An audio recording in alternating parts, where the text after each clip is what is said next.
As long as you are unable to access the power of the now, every emotional pain that you experience leaves behind a residue of pain that lives on in you. It merges with the pain from the past, which was already there, and becomes lodged in your mind and body. This accumulated pain is a negative energy field that occupies your body and mind. If you look on it as an invisible entity in its own right, you are getting quite close to the truth. It's the emotional pain body.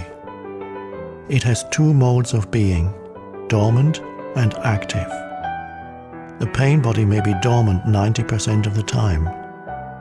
In a deeply unhappy person, though, it may be active up to 100% of the time. Some people live almost entirely through their pain body, while others may experience it only in certain situations. Anything can trigger it, particularly if it resonates with a pain pattern from your past. When it is ready to awaken from its dormant stage, even a thought or an innocent remark made by someone close to you can activate it. Some pain bodies are obnoxious but relatively harmless, for example like a child who won't stop whining. Others are vicious and destructive monsters, true demons. Some are physically violent, many more are emotionally violent. Some will attack people around you or close to you, while others may attack you, their host. Thoughts and feelings you have about your life then become deeply negative and self-destructive. Illnesses and accidents are often created in this way. Some pain bodies drive their hosts to suicide. When you thought you knew a person and then you are suddenly confronted with this alien, nasty creature for the first time, you are in for quite a shock. However, it's more important to observe it in yourself than in someone else. Watch out for any sign of unhappiness in yourself, in whatever form. It may be the awakening pain body.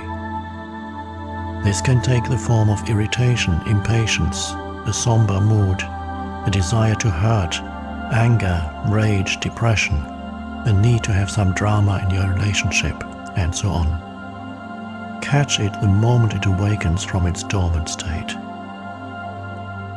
The pain body wants to survive, just like every other entity in existence, and it can only survive if it gets you to unconsciously identify with it. It can then rise up, take you over, become you, and live through you. It needs to get its food through you. It will feed on any experience that resonates with its own kind of energy, anything that creates further pain in whatever form. Anger, destructiveness, hatred, grief, emotional drama, violence, and even illness. So the pain body, when it has taken you over, will create a situation in your life that reflects back its own energy frequency for it to feed on. Pain can only feed on pain. Pain cannot feed on joy. It finds it quite indigestible. Once the pain body has taken you over, you want more pain. You become a victim or a perpetrator. You want to inflict pain or you want to suffer pain, or both. There isn't really much difference between the two.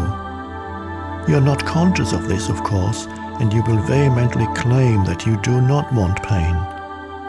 But look closely and you will find that your thinking and behavior are designed to keep the pain going for yourself and others. If you were truly conscious of it, the pattern would dissolve, for to want more pain is insanity and nobody is consciously insane. The pain body, which is the dark shadow cast by the ego, is actually afraid of the light of your consciousness. It is afraid of being found out. Its survival depends on your unconscious identification with it, as well as on your unconscious fear of facing the pain that lives in you. But if you don't face it, if you don't bring the light of your consciousness into the pain, you will be forced to relive it again and again. The pain body may seem to you like a dangerous monster that you cannot bear to look at, but I assure you that it is an insubstantial phantom that cannot prevail against the power of your presence. Some spiritual teachings state that all pain is ultimately an illusion, and this is true. The question is it true for you? A mere belief doesn't make it true. Do you want to experience pain for the rest of your life and keep saying that it is an illusion? Does that free you from the pain?